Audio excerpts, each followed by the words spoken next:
Good. So this is some kind of experimental counterpart to the theoretical lectures in a way, because I will be talking about vibrations again, phonon vibrations, but this time very much from an experimental point of view. And I still had this title, Vibrational Spectroscopies, and yes, with a shameless and outrageous bias towards Raman, because this is what I'm doing, right? But as you will realize, Raman alone usually is not enough, and very often you need to call additional techniques to have a complete picture of your material. So there will be also some examples of other experimental techniques. Okay, so the outline is kind of simple here. So I have a first part with really general principles of the measurements and what you're doing, right? Mostly in Raman, also a bit in infrared. And then I have 4 stories, or 4 examples that I picked up, either because I think they are really important in the field of ferric oxides as background knowledge, and especially this soft mode story. You've seen how many times it has come by in the talk by Eric, again just in the last talk by Claire. And then some other examples that I find interesting or insightful because they can show what the technique can do and what they can't do. So I think they have this this virtue, or this pedagogical virtue. Okay, so we'll just go through all of this. Also, like I did before, I usually like giving a couple of references that you might want to have a look at. I have to say, for Raman spectroscopy, it's a bit difficult because the community of Raman users is huge. Okay, it's a technique that's extremely common, extremely widespread, and there's a bunch of literature, a bunch of textbooks, and none of them is really ideal, I have to say, because we all have so many different uses for that technique that there is no one-fits-all kind of textbooks. Okay, so this is my pick again, more as someone who is on the physics side of things, as opposed to, for example, the biology side of things. And you might want to have a look at. I would just emphasize that there's roughly two styles of books, right? Those like this one, a practical approach, extremely pragmatic. They explain you how things are done, and they give you easy examples. They allow you to understand the basics of the instrumentation, but they do not go very deep into the physical mechanisms. And at the other end, you would have those two that are typically the ones you should read if you want to understand the details of what's happening from a quantum mechanical point of view or at the atomistic level. Okay, so let's start with that. I'm not dancing this time, or maybe I can, but instead I chose those GIFs, okay? The reason I'm not dancing to this breathing, stretching mode is that it looks like that, okay? And I don't want to make a fool of myself, usually, so yeah, keep it. So those are examples of vibration modes, real vibration modes in a way that you might find in a perovskite. So in this particular case, they were obtained by calculations that were done by our colleagues on terbium ferrite, so one orthoferrite that I will talk about a bit more later.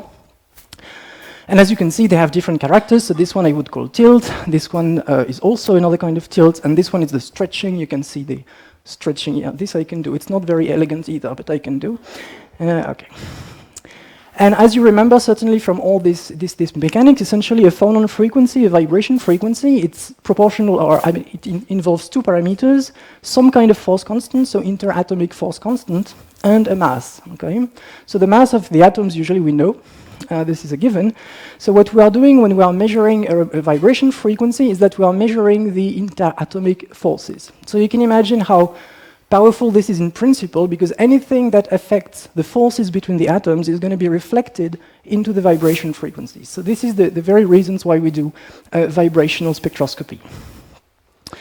So this would justify, I would say, in general, this very general principle of the spectroscopy that says that the vibration frequencies for a crystal, it's a unique fingerprint for a given material at given external conditions. Might be temperature, might be pressure, might be whatever kind of field you want to apply. This is really the spirit. So based on that, there's, I would say, 2 approaches that you will find in research works in the uses of Raman spectroscopy or infrared spectroscopy. The first is what I would call the fingerprint approach. So you're saying, you're taking this principle, you say that my frequency value is a fingerprint from a material, and I'm using it as such. Okay, I'm using it to recognize my material in a given conditions. So this is something that you can use just for quality control during your sample processing. This is extremely common. You can use it to identify a specific phase or a specific bonds. You can use this principle just to locate phase transition. You take your crystal, you heat it up. If your signal disappears, it means that you've gone into another phase. Or you can even do some in situ control of like chemical reaction or crystallization of those things. So this simple approach, the fingerprint approach, is already extremely useful. Okay, so here I just picked up one example. It could have been many others, but this one in particular I like. This is a bismuth ferrite film. So at this stage in the week, we've all seen that, and we have heard also from someone during the week, I can't remember who exactly, that the bismuth ferrite thin films may have different phases, right? And in particular, one type of phase is rhombohedral-like, so very much like the bulk, only with a small distortion. And another one is called tetragonal-like, and it has an elongation that is much stronger. Okay, so those are two different phases that, as a result, have also very different Raman spectrum. So what you can do is this kind of mapping in your film, where you see very clearly two different kinds of spectra. So the red one would be for the tetragonal, and the two others for the rhombohedral. And then you can just make a map like this based on the intensity of any characteristic peak that you find in there. So, just, again, fingerprint. So you don't need to really understand what this is. You don't need to understand where this comes from or which atoms are involved. You just need to know that this red spectrum is associated to the tetragonal phase and that the others are rhombohedral. And this knowledge may come from the literature, may come from calculation, many things, okay? So next to this, I couldn't find really a fancy name for that one, I have to say, so I called it the detailed approach, right? Well, you're really trying to understand the details of the spectrum. So you're not happy with just having a fingerprint, but you really want to understand who does what and what influences what in the spectrum. So what you want to do in that case is to fit the spectra to get very accurate vibration frequencies. You want to find interpretations for the shifts that you're going to observe. You want to really identify the atoms that contribute to this and that peak. You want to compare with calculations and so on and so on. So really going much deeper into the interpretation. So usually this is what we're trying to do, but again, this is already extremely powerful and extremely useful in so many cases. So, general principle of the techniques that we'll be dealing with. So mostly here, infrared spectroscopy and Raman spectroscopy. So the most classical way to represent it is in the following. So you have some kind of a ground state. You have some kind here of an excited state as in electronic state, right? And then here, lower, you have the vibrational levels. So, I mean, as you know, the energy of those levels is much lower than the energy of the electronic excitations usually, okay? So first thing that you can do if you want to measure this energy, and this is my vibration frequency, you can set some infrared light and you can have a direct absorption process. Okay? So this is the basic principle behind infrared spectroscopy. For Raman spectroscopy, what you're doing is that you're sending a light that has an energy that is much higher than the vibrational levels, but much lower than the first electronic excitation, in principle. So you do that, the light, the photon, can be excited to what's called the virtual level. I'll come back to that in a moment. And then it may decay back either on the ground state, in which case you're just scattering your photon elastically, and this is pretty much uninteresting. Or then it decays on, say, the first excited level here, and you end up with a difference in energy between the incoming and outgoing light that is exactly the vibration frequency you're looking for. As an alternative, what may happen is if your system is originally in the first excited state here, you might have this kind of simile absorption process and then fall back on the ground state, in which case the scattered energy has a slightly higher energy than the incoming energy, okay? But it should be the same, because in both cases we are measuring that, okay? And this would be called a Raman anti-Stokes process. This is the Stokes process, okay? So this is the very general sketch that you can have. So as a side note, I'm really focusing on vibrations here, but it need not be vibrations. It can be other kinds of excitations in your solid. It can be magnons, it can be coupled excitations, and so on. So don't forget that Raman or infrared are much more general than just for lattice vibrations. Very quickly, for infrared spectroscopy, there's commonly two geometry of experiments that you might find, okay? The first is just absorption, so really transmission experiment, you're measuring directly the absorption of your sample. So you have something like this, you have a crystal, some incident beam with some electric field as a polarization, and you measure the transmitted light, something like this. And what happens, and what is very important to remember here, is that the interaction is between the electric field of the light and the dipole moment of your phonon, okay? Which means your phonon must have a dipole moment or associated dipole moment. The second typical geometry is the reflectivity measurements, so in which case you're coming here with your incident light and you're measuring the reflected light. Physical interaction is the same in both cases, right? Only the response is going to be different, and also the information that you might get from those two geometry is a bit different. Typically this one is experimentally kind of easier and easier to interpret, but it's only sensitive to the TO modes, and in this one you may have both modes, but then the fitting of the data is a bit more complex. There's usually lots of assumption involved, and it can be a bit touchy, okay?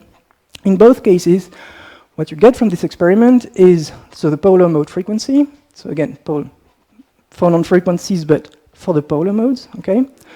And the complex dielectric response. And obviously, this is an important thing in ferroelectrics, okay?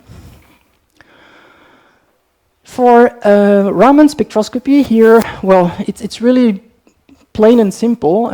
You send your incident laser, you have a sample, and you measure the scattered light, okay? And you analyze the spectrum of the scattered light. What you get is typically something like this, schematically. So here we typically represent this on an energy scale that is in wave numbers and in Raman shift, okay? So 0 corresponds to your incident energy. There is a huge peak of elastic scattering that we are not interested in, and on both sides you have the inelastically scattered light. So Stokes would be here on the left and anti-Stokes would be on the right. In both cases, you are measuring the same frequency, so the positions of those peaks are equivalent, but the intensities are different because they depend on the population of the levels, and they have something to do with temperature, okay? So for us spectroscopists, typically we work in wave number, but then we have also to talk with other people who talk in megahertz or in terahertz, sorry, or MeV, so we always have to play around with those conversions. Important things when it comes to optical techniques, probably you know that already, but it's not useless to repeat it. It's the implications of the principles of conservation of energy and conservation of momentum. So conservation of energy is kind of obvious. This is what justifies the measurements. Conservation of momentum requires to remember that the momentum of light is extremely small as compared to the momentum of the phonon, and that you're probing only the phonons or the vibrations at the gamma point, so the very long wavelength ones, okay? So if you're thinking of your phonon dispersion, you're really looking only at the center. This is already useful for many things, but sometimes it's not enough, okay? And for the moment, beyond that, I mean, the incident energy does not really matter. A quick word here in the Raman process about this famous virtual level, okay, because I told you we are sending an incoming energy that's much lower than an actual transition, so there is no state there, okay, right, that allows for actual absorption. And it's always described as a virtual state, okay? So just a very quick word to explain you what this is. By first showing this kind of process as a whole, so you would go from something like absorption of a photon, creation of a phonon, and then you fall back, okay? And the important thing is that the energy conservation, it's obeyed for this full thing, right? But it does not need to be obeyed at every individual step. So the second thing to bear in mind is that this process is happening under an extremely short time scale, okay? So we are talking here about something like 10 to the minus 15 seconds, I mean, really extremely short. So for me, essentially instantaneous. So this is pretty much like infrared absorption, right? But it's very different from, for example, photoluminescence, where here you have a time scale that is determined by the lifetime of your metastable states, right? And that can be much longer. So this is also one way that you might want to use sometimes to distinguish between a true Raman process and some light that you collect through a luminescence process. So I want here to go quickly through the very basic and classical derivation of the Raman effect, because it's quite useful to realize that it works first, and also to explain all the selection rules and to make the link with the symmetry principles that I was explaining before. Yes, because I want to do that and you won't escape it. So, essentially what we have to remember is that the source of the scattered light is the oscillating dipole in the material that's induced by the incident electric field of the light. So what you have to write is something like this. You have a polarization in your material that depends on an electric field. Maybe you have some static polarization, but essentially you have a component that is created by the electric field of the light here. So this here is the polarizability tensor, okay? And it is modulated by the lattice vibration. So you might want to write it as well as something that is time dependent, okay? And that has, and develop it as some kind of a Taylor expansion as a function of this Q here, which is the normal coordinate of the phonon. Not going too much into the detail here, but the main thing is that we are interested in this coefficient, so the derivative of polarizability with respect to this atomic displacements, essentially, okay? And then it's really just very elementary mathematics when you write this to derive that you find the polarization and therefore a scattered light, okay, that has three components. One is the Rayleigh component that we are not really interested in, and the others are two oscillating components, one at an energy or frequency that's your incident energy minus the energy of your phonon, and the other one that is the energy of your excitation plus. Okay, so we are finding again this picture that I was illustrating before, right? So this is just to show that you don't need really any super complicated quantum mechanical treatment to understand some of it. Of course, this is very limited. You will not understand the intensities, you will not understand the temperature dependence and so on, but just as a basic explanation, that's already something. The reason, again, I was saying I'm interested in this coefficient here is that this derivative must be non-zero. So in other words, I can only see in Raman spectroscopy phonon modes that modulate the polarizability of the molecule. Okay, I'll come back to that in a second to try to give examples to allow you to grasp a bit better what this may mean. Okay. And then, once we have this, we have something that we call the Raman tensor, and this is the object that we usually manipulate.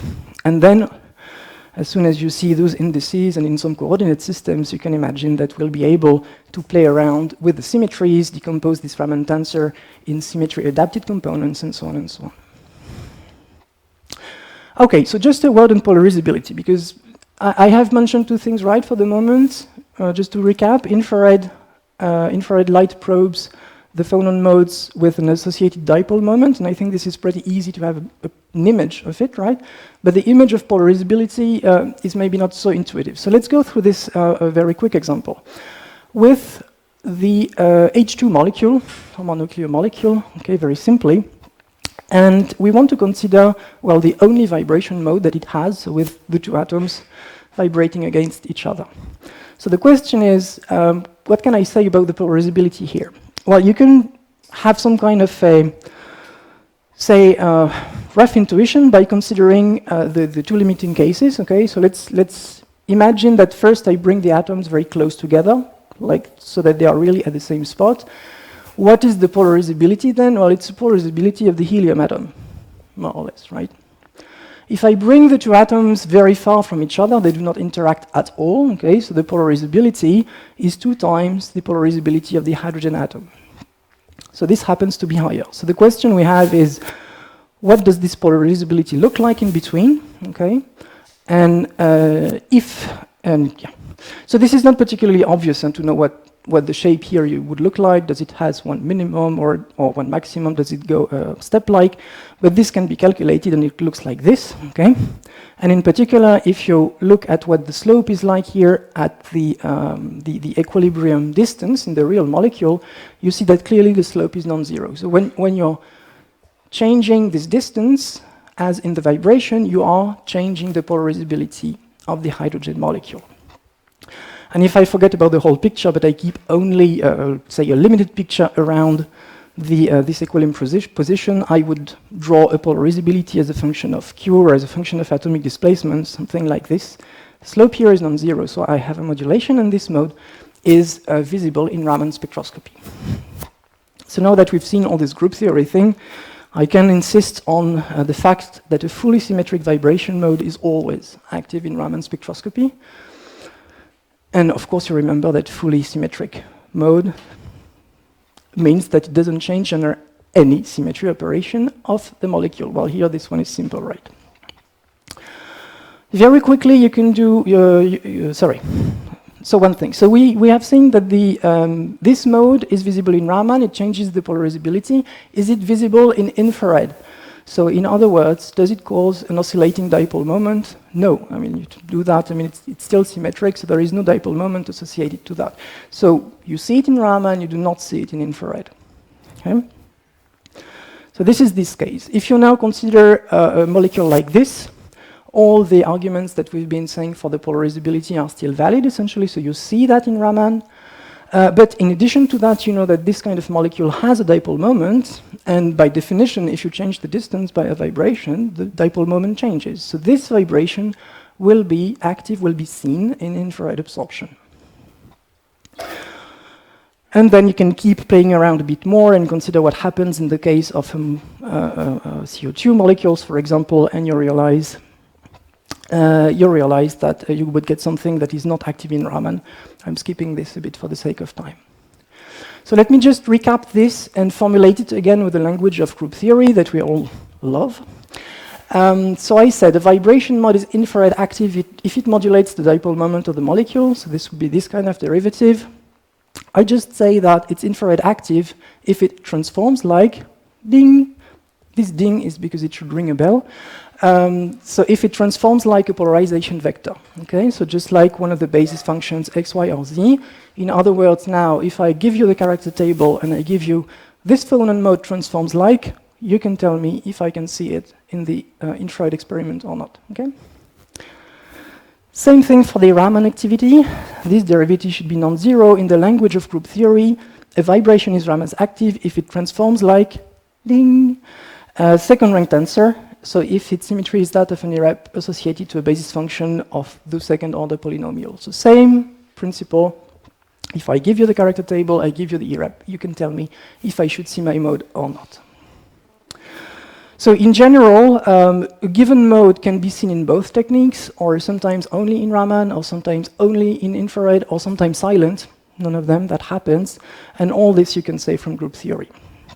So there are some general symmetry rules that we've seen actually already, but in particular, this is important here. In a centrosymmetric molecule or crystal, none of the Raman active modes is infrared active and vice versa. So there is this exclusion rule, if you wish, which explains why you really need both techniques, usually to get the full picture of the vibrations. And also in our ferroelectric materials, this is a bit more specific, but most modes tend to be Raman active, usually. Okay, so let's go last step further into this general principle and make a full use of those selection rules.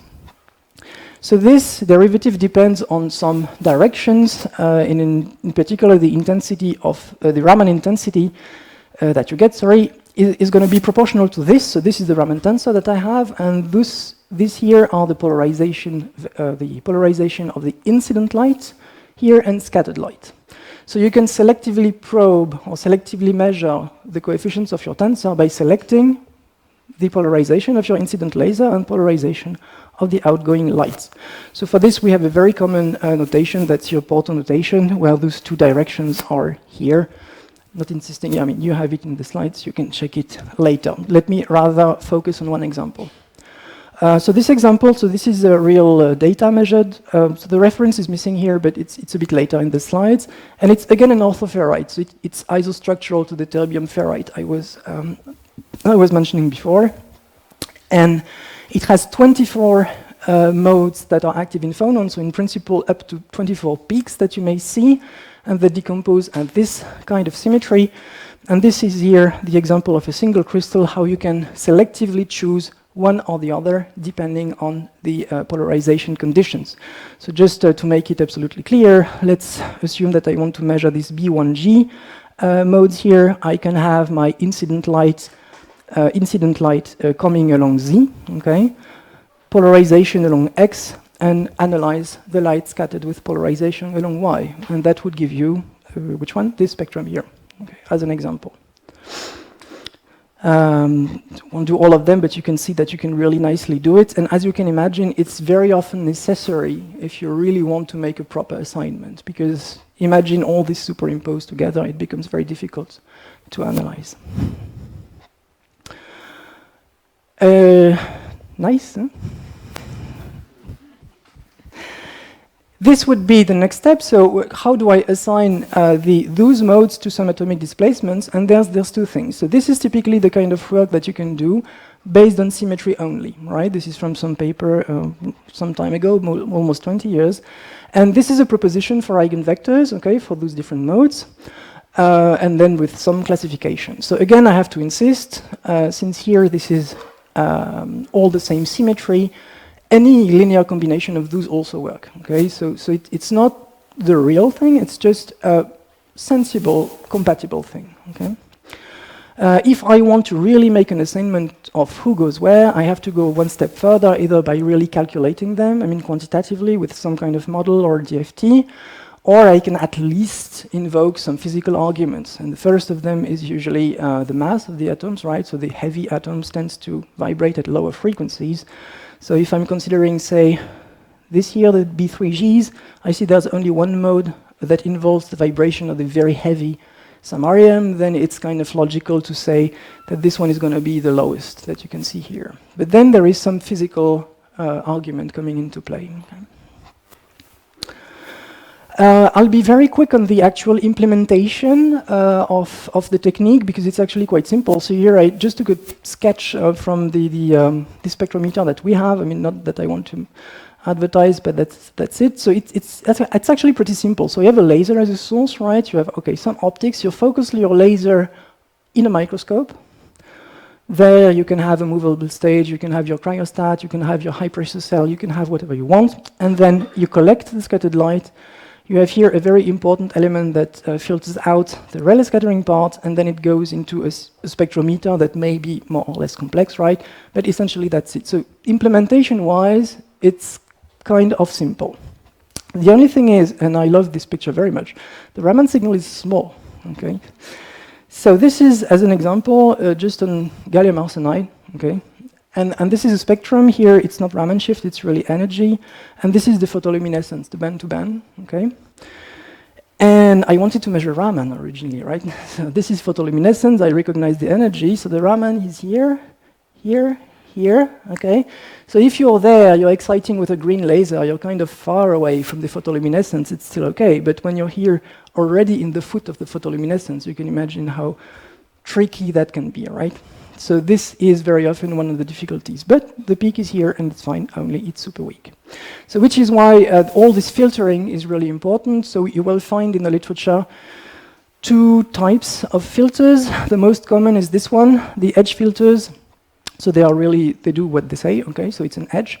You're keeping only the Stokes part, and you're really filtering out the Rayleigh scattering part.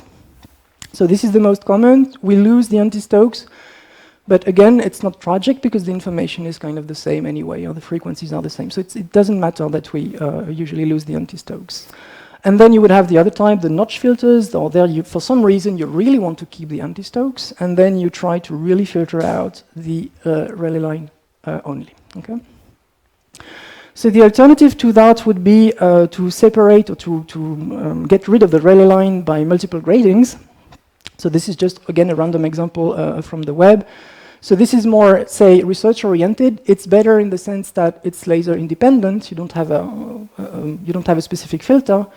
You can go much lower, also closer to the Rayleigh line. This is nice, but the price to pay is very often that the intensity you get is much lower. So it's a trade-off, and it depends very much what you want to do. Right, so with this, I'm finished with this first part on say, general consideration, and I now want to go into the specific stories that I want to tell you about ferroic materials. And the first, as I said, is the soft mode story. So you've seen that already, so I will be very quick. I would say the most typical example in ferric oxides is certainly lead titanate when it comes to soft modes.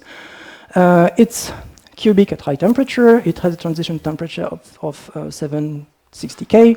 And it's tetragonal below this temperature, right? And I had shown already these different polar phonon modes that you may have. I had shown this also as a teaser, right? And I had shown how this table enabled you to say which technique are suitable to investigate your phonon modes in lead titanate. So we were here, and here I just rephrased this a bit differently. So below TC, above TC, and the different techniques, okay? So below TC, or actually all the modes are polar everywhere. So in principle, you can do infrared spectroscopy all along. This is not an issue. I just would have a small reserve here in the sense that infrared spectroscopy at high temperature can be a bit tricky because the modes tend to be really broad and very damp, and sometimes the analysis for that reason is not the easiest. So it's in principle possible. Oops, it's in principle possible, but maybe not the best. Raman works only below TC. Okay, this we had seen as well. And then I have this additional technique here that I will skip, maybe hyper-Raman, that really doesn't work below TC. I mean, it's symmetry allowed, but it's inconvenient, but it works very well above TC. Yeah. So, I mean, on this example, it's a very classical example. So again, I mean, this is old work, right? I'm not showing top-notch state-of-the-art research here, but at least I can give you the reference to those classical works that you can go to. The Raman spectrum of lead titanate is really well known. I mean, there's a couple of funny things happening, but essentially it's nice with very thin peaks, including at low temperatures. And also the temperature dependence to the transition was measured as early as in the 70s. And this is reported here with those two modes. They're already at low frequency, about 100 wave numbers, and they really go there, okay? And there's two of them below TC, because as we had seen here, a single mode in the cubic phase splits into two, right? So when it comes to measuring the soft mode above TC, then as I said, infrared is not super convenient, but hyper-Raman can help. So really, in not even a nutshell, what is hyper-Raman? So hyper-Raman is some kind of inelastic scattering from the SAG, right? So you would have an exciting laser light here, which is typically a 1064 laser, right? And you're measuring the energy difference with respect to the double energy, so 532, okay? So it's a bit tricky. The signals are super low, okay, but it works. And the advantage is that it's much more permissive than all the other techniques, and in particular, those modes that we do not see in Raman, we now can see them with hyper-Raman. So this is what a spectrum would look like, so kind of broad modes, right, but really unambiguous. So this is the spectrum only above TC, starting here from the highest temperature, so 200 K above TC, and then going down. And this is what a soft mode looks like as it goes towards the transition, okay? And then from there, I mean, I can really recommend this paper. I like it a lot. It explains everything about the soft mode, and it also explains how this behavior alone is enough to explain the dielectric constant of lead titanate. So really, I can recommend it. And this is the kind of analysis that you do after you have fitted all those nice data here. So that, if you think ferroelectric plus soft mode, the message is lead titanate is kind of the best example, I think. There are some other examples in different classes of material, but this one is really nice. Barium titanate. I want to show it as well because it's a bit different, and here I will show it based on this paper and infrared spectroscopy. Well, actually a combination of two techniques, infrared and terahertz, right? So this would be a reflectivity measurements that you can see here, so wave number, reflectivity, and they combined two types of measurements. So the conventional infrared up to the far infrared here, and here this additional band with another terahertz setup. Yeah. So as I said, from this you really have to fit those data to get the complex dielectric constant, and the soft modes then are best seen as peaks in the imaginary part of the dielectric constant. So this is what you see here. I mean, you can't see much from the data alone, really. It's not very visible.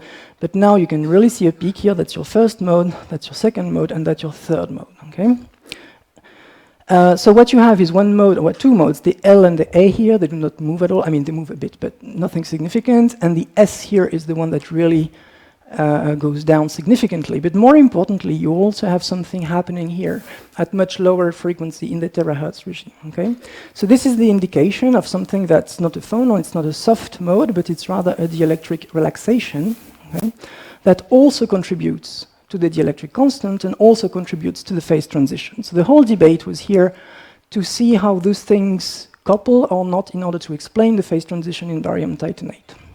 And again, I can completely recommend this paper. It's a very nice paper. And they show that the dielectric relaxation in the terahertz is actually the one that contributes most to the value of the dielectric constant.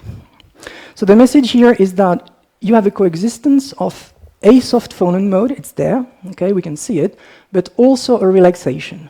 And that both are present in this transition, which makes a major difference with respect to lead titanate before. Again, I have to stress that both are isostructural. In both cases, it's cubic to tetragonal, but the mechanisms for the transition is really different. Also, as a side note, so if you want to do Raman spectrum of barium titanate, you see that it already starts to be a mess. So you have nothing close to the nice peaks that you saw for lead titanate before. So this would be the very low temperature, this is around room temperature, and this is high temperature, and this is above TC. Above TC, we say we should have no Raman mode at all, and you see that we still have a really significant intensity there. So not going into this kind of detail, but again, the message is barium titanate is not the most simple ferroelectric you can think of from the point of view of its dynamics. Okay, just a last example of soft mode, well, here I take lanthanum aluminate. So this one, no, you haven't seen this picture yet, I think. So this one, it also goes from cubic to low symmetry, only the low symmetry here is rhombohedral. And what we are talking about are not cation displacements, but we are talking about the tilts of the octahedra, and that's antiphase tilts. And this maybe I can try to choreography for you, or something like that. You know.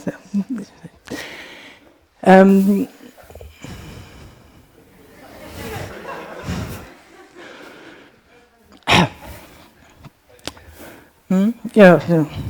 Dignity is my second name. Right, so you can also measure that in Raman spectroscopy. I mean, this is active, right? And this is also a kind of old work on that. And you do see very nicely that also you have two modes, right? This A1G and this EG that go to zero at the transition. So this is very nice. This would be the frequency as a function of temperature. And in this range, you can check that the frequency square behaves linearly with temperature. So this is something that's known as Cochrane's law, and that's also a very important, say, basic building block in those soft mode transitions. Now, the difference is that when you're trying to measure it above TC, okay, this tilt mode is no longer at the gamma point, because you have here a multiplication of the unit cell between those two, so that doesn't work. So any optical technique won't work. You really have to go for neutrons or for X-ray. So this, of course, is again, this is the same thing. So this is again old work, okay? So the data on that do not look really nice because it was kind of the pioneering of the soft mode transition with neutron scattering from this old paper from the 70s. But this is what you have to do if you want to follow this mode. So as an alternative today, you might have inelastic X-ray scattering. So that did not exist at that time. Now it's possible. There's various advantages and disadvantages on those two possibilities, but I will not really go into that. Just remember that measuring phonon frequencies out of the gamma point is usually significantly more challenging. So we can just now expand this a little bit and see how this principle, those tilts, can be used for something. So here I'm going again always to the same structure, this orthorhombic PNMA structure that you have seen for samarium ferrite or for terbium ferrite at the beginning. Okay.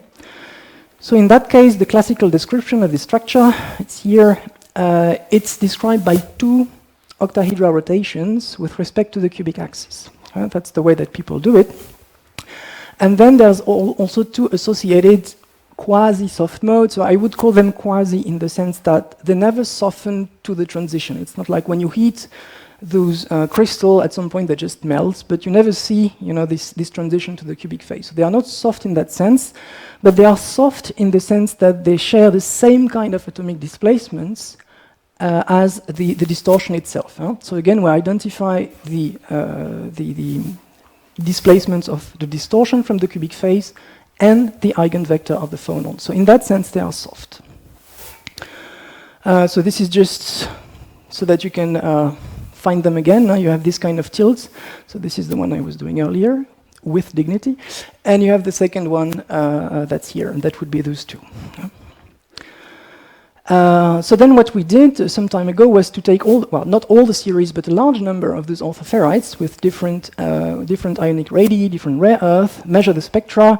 Incidentally, this is now polycrystalline spectra. We have no selection rules, we have everything together, so it gets a bit more complicated.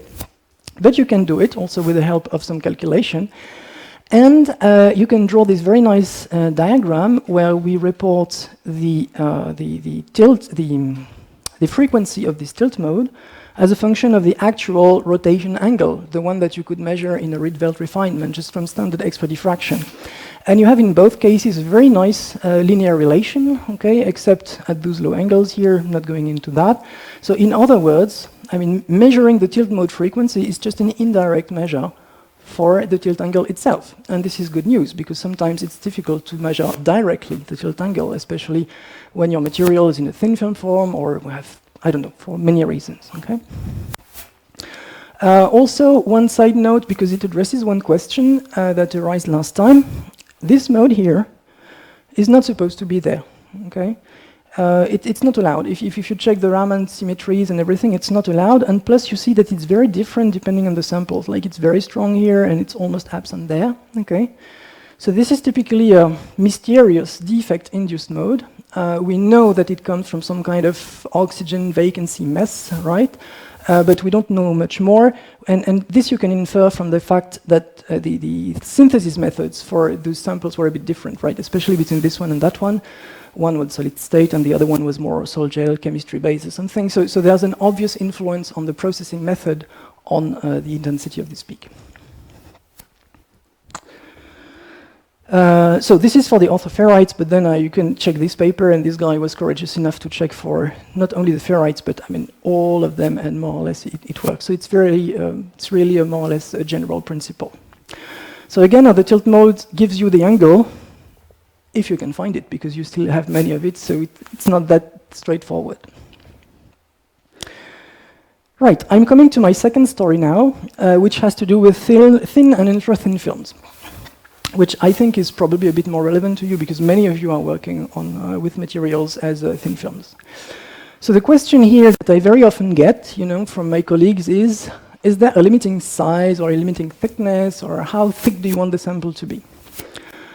And to this I say there's no universal answer, but what you can say is that, so you're in this kind of situation with a substrate and with a thin film, so thickness ranging from 1 unit cell to whatever, this depends on the people. And when we are doing the Raman experiment under the microscope, we still have a large, say, interaction volume. Now the volume that we have vertically is the depth of field of our microscope, so it's of the order of 2 micrometers. So when you can focus on your film, but you will still get a large part of your substrate. Same would apply for situations like nanoparticles in the matrix. So it's not a problem in itself, only the intensity of the Raman signal is proportional to the sample volume. So if you have a very small volume of sample and a comparatively super large volume of substrate, then the latter can completely dominate your spectrum. For that reason, there are substrates that we like as Raman spectroscopists, and substrates that we hate. And so what we like, for example, is lanthanum, this LiO, so lanthanum aluminate that you've seen earlier. For us, it's super nice because the Raman spectrum is so clean. Okay, it has a very strong peak here, but this is a completely free spectral range, if you wish, and this also is very nice. So this is, please grow things on LiO, please, okay? And yeah, I want to say avoid STO, but I know that, okay?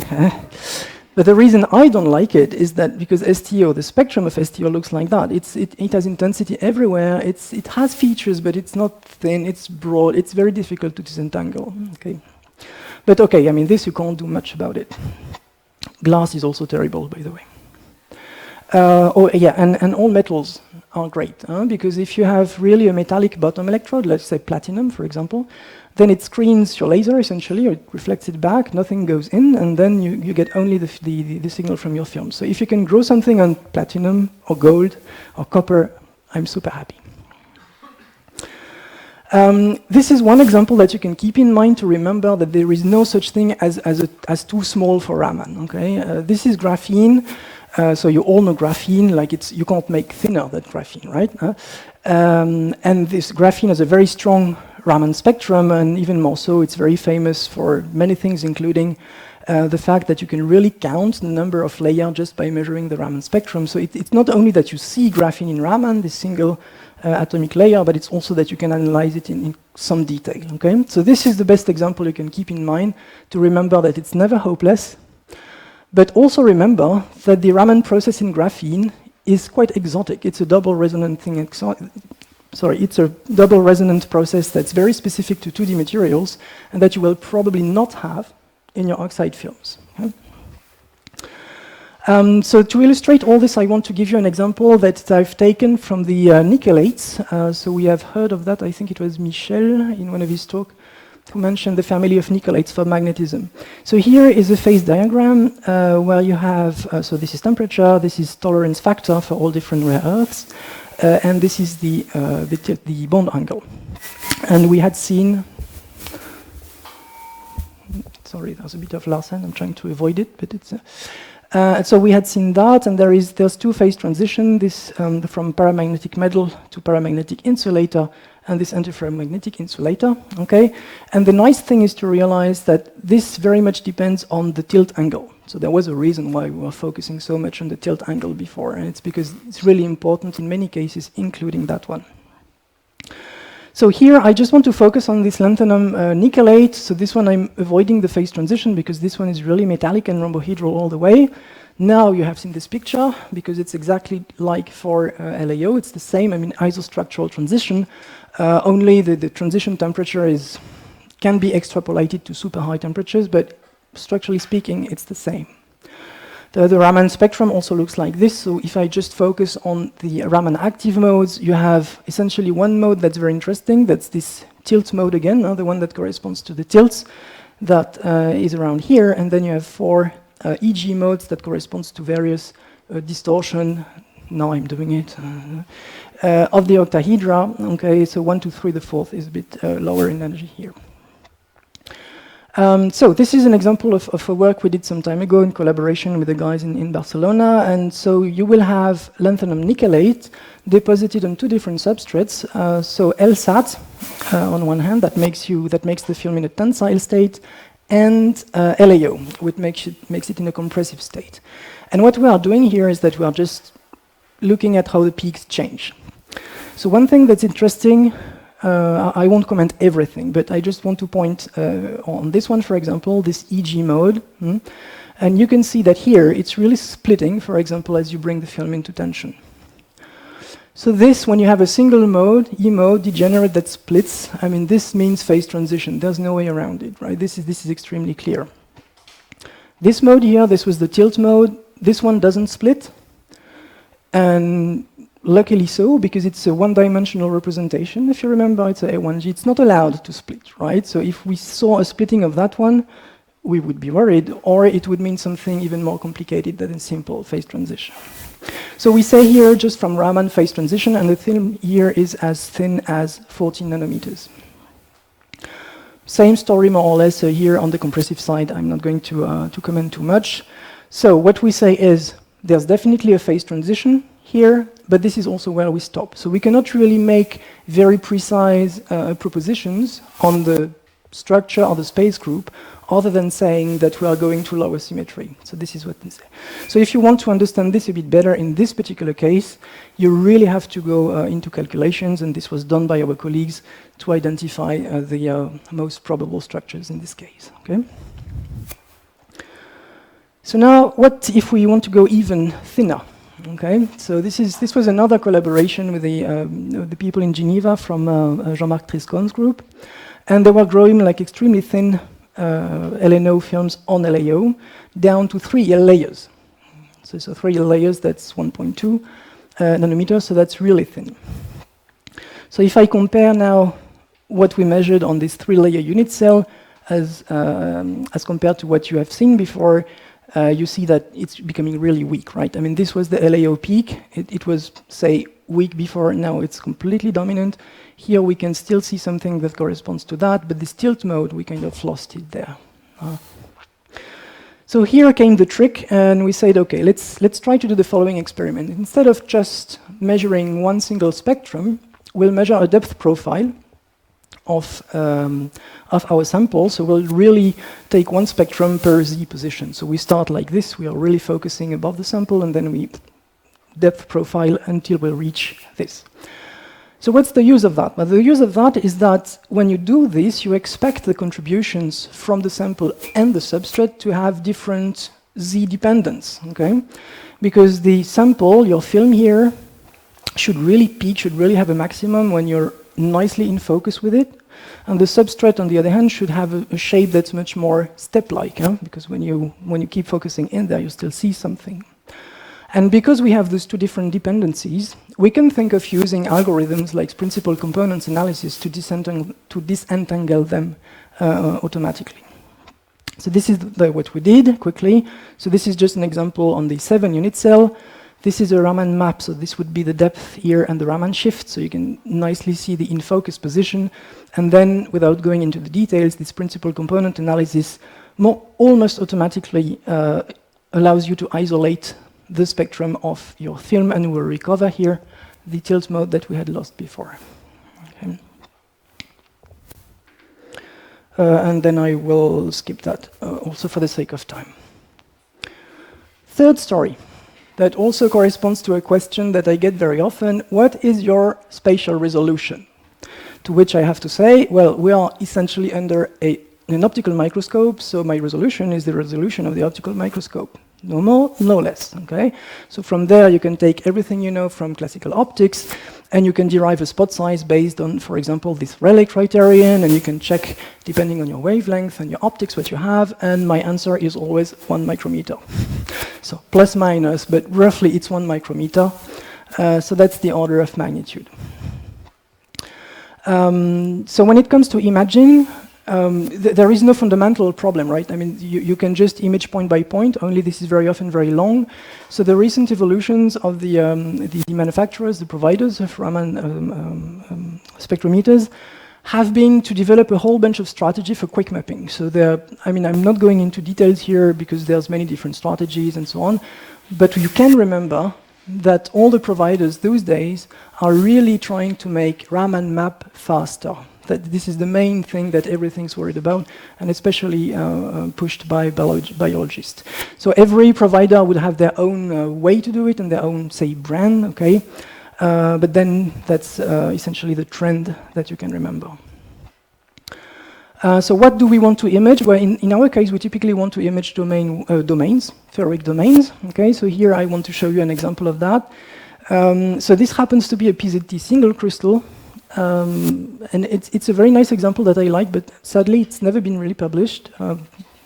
Can tell you why later on the beach.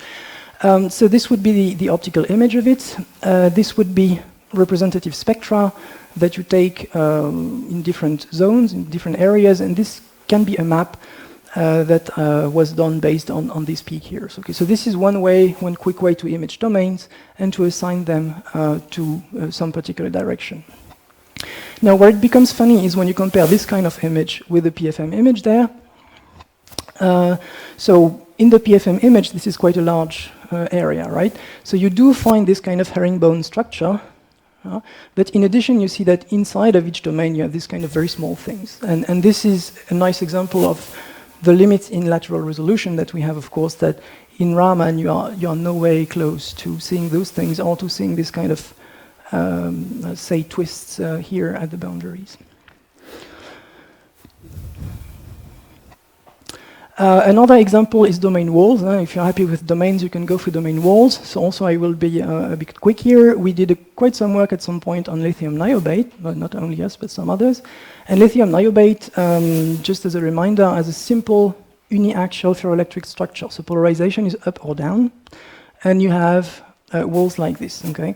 And using this same principle of component analysis, principal component analysis, you can clearly see that there are changes in the Raman spectrum of at the wall. So there are changes at the wall. You can really identify them, isolate them. This is not very difficult. The difficulty is to understand them, especially in lithium niobate, where you have many different influences of defects, of strain, and so on. So this is the difficult part. Again, sorry that I'm not going into this detail here. My main message, again, is more technical in the sense that you can see things, okay? It's just then a matter, even if they are small, because this domain wall here is really just a few unit cells when you look at it in TEM, right? So you still see something in Raman. Which brings me to this quote. Resolution is only a problem if you want to resolve something. So that's just me saying that today, okay? But the point here is that you don't need to resolve it. Sometimes you're happy with just seeing it. And this is what we do here in this domain wall. We see something and we can work on it, even if we don't resolve its width. So if you want to go a bit beyond that, there are methods in principle that are proposed to go beyond the spatial resolution of the optical microscopy. So I'll try to give you a very quick update on that. So that would be, in our case, tip-enhanced Raman spectroscopy. So that was mentioned by Karim in his first talk, those things. So the principle is always that you bring your sample here and you bring a tip, a metallic tip, or very close to your sample. So most typically this would be controlled by an STM principle, monitored by the tunneling current. And oh, sorry, I will have to correct this reference, it's not the right one. So in principle, what happens when you do that is that in this kind of cavity between the tip and your sample, you have an enhancement of your Raman signal. So then the resolution becomes the resolution of your tip with great exaggeration, right? So here this example is taken from some kind of a molecule. So it's a porphyrin, it's a larger molecule than you had for AFM. Karim, I'm sorry, but this is still, I think, kind of the state of the art in the matter. And those people were able to do this tip enhanced on this molecule adsorbed on some, I think it's copper. But then under, as you can imagine, extremely extreme conditions. So it's low temperature, it's high vacuum, it's everything you can think of. But still they were able to image the ring shape of the porphyrin molecule, okay? And with a resolution that is amazing. When you see here, it's like 1 nanometer. It's absolutely great for Raman. So obviously, when we see that and we think of our ferric domains, we drool. But problem with our samples is that usually they are insulating. So all those techniques based on STM, they don't work quite well.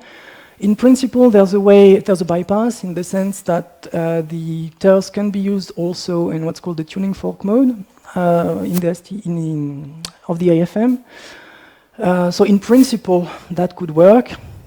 There's, I think, also an intrinsic problem that the Raman cross-section is intrinsically lower. So in this case here, they are really engineering the experiment to have a double enhancement, double resonant process for ingoing and outgoing light. It's really a lot of work that is extremely specific to this particular system. Okay, so it's not something that you can easily transpose. And then you have Raman selection rules. So I'm just going to show you here. I think that's still the two best examples on ferric oxides. Maybe I missed some, but I really think this is by the group. This is the right reference, Markus Raschke. So what they did is they took a nanocrystal of barium titanate, deposited on a gold substrate, and with a gold tip, and then they come and they focus their laser from here, and they collect their Raman scattered light. Okay, and this is for short their results. So I would, well, this is just topography. Main thing to remember here is, let's say, the width here, 200 nanometers. And this is the Raman image based on the intensity of the Raman modes that they observe. And they can still see clearly a contrast inside that they attribute to this particular domain structure. Okay, so that's a very nice achievement, but again, in very special conditions. And the other example, also from the same group, is on lithium niobate nanocrystals. So this would be the AFM topography image. So again, same order of magnitude, 100 nanometer or so. And here, essentially, they show the enhancement from the tip. Okay, so this would be the way you do it. You just measure your Raman intensity as a function of the distance between sample and tip. This is usually what you want to do. They see this kind of shape, so with some enhancement, but you see we are not talking orders of magnitude here. We are talking some. And they also discuss the evolution of the selection rules that become a bit twisted. But again, a demonstration, nice demonstration, but not something that can be easily translated to something else.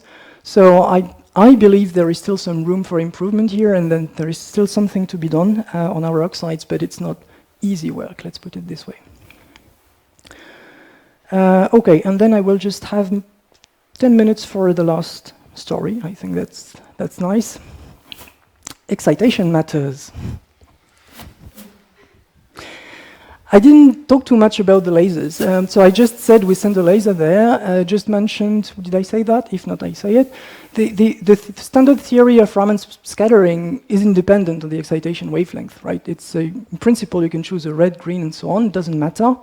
And also, if you compare with theorists and what they tell you, they will always compute, usually, the Raman intensities in non-resonant conditions. Calculating the intensities in resonant condition is possible, but it's a much harder work. So in principle, it does not matter, and in principle, you can choose any of the lasers that you want. So I found this one, someone really took some time in compiling all the lasers commercially available, also they say, right? But unsurprisingly, you will find mostly Raman experiments performed with this kind of lasers, which you know, helium neon, argon, krypton. So it's going to be limited to a number of discrete wavelengths, usually. So is it fine or is it not? So in other words, how the excitation wavelength matter? There are technical implications on the wavelength that you choose, right? Some of them has to do with the spectral resolution, signal intensity, and instrumentation. So if you can imagine, if you go into the UV, you may not need the same kind of optics that you would need in infrared, okay? So there are some implications, but more importantly, there's also some physical aspect. So some of them have to do with a spurious non-Raman signal. So think again of this gallium arsenide spectrum that I was showing before. Clearly, I want to excite far away from my photoluminescence. Okay, so that's a reason to choose a laser over another. And then you may have resonance effects, which you might want or not. I mean, it's good because it usually comes with an enhancement of your intensity, so that's a very good thing. And that's the principle behind the general piece of advice, that you want to work as close to the absorption edge as possible. But on the other hand, when you're going there, you're clearly entering a resonant regime. And if you really want to make some careful comparison with the experiment, it may be a bit of a problem. Just to illustrate, just to illustrate very quickly why it matters for the resolution. Okay, so we are using a prism for the light dispersion. And this difference in resolution just comes from the physics of the diffraction by the prism. So what you have here is, this is just the wavelength. Oh, sorry, it's in French.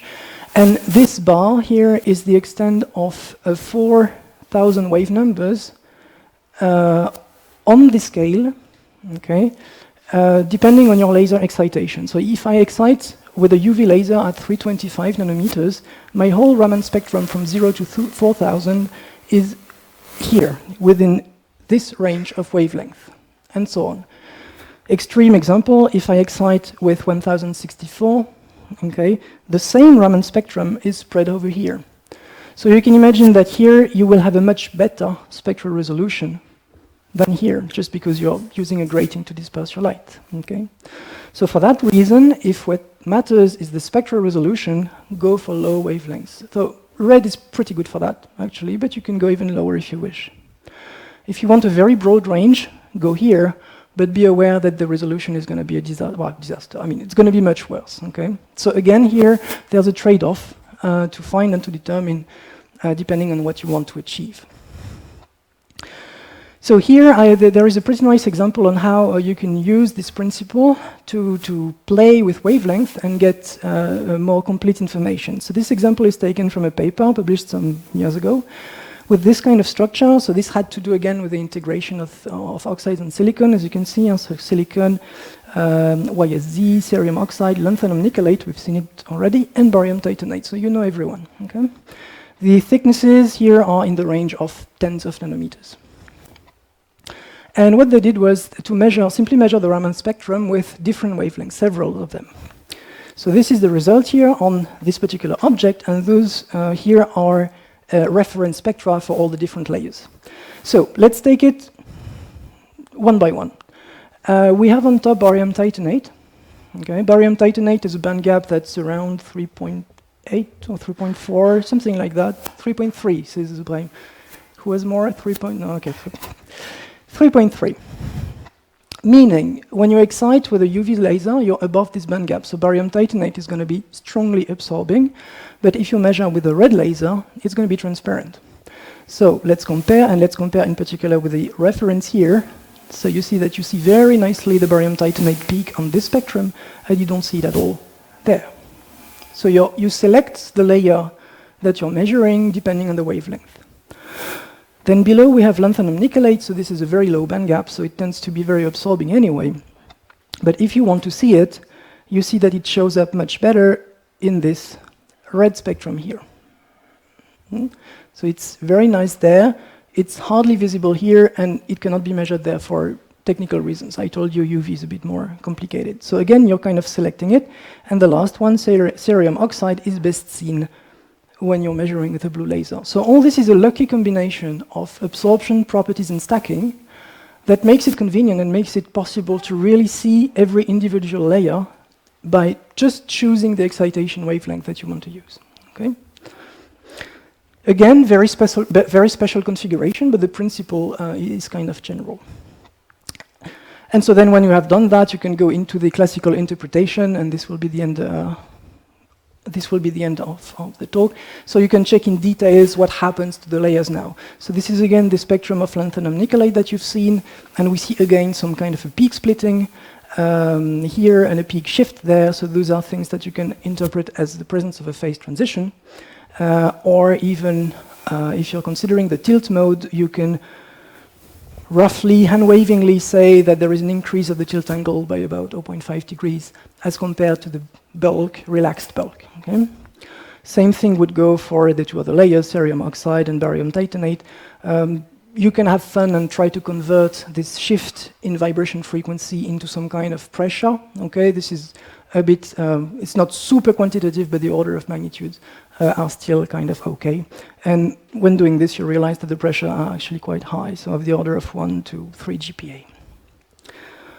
So this brings me to the end. So the question now is, what's next? Many things. And many topics that I had to leave aside for the sake of time, in particular everything related to magnetism. So vibrational spectroscopies have a lot to say on magnetism, either directly because you're measuring magnons, or indirectly because you're measuring spin-phonon coupling. So there's really a lot there that I could have shown.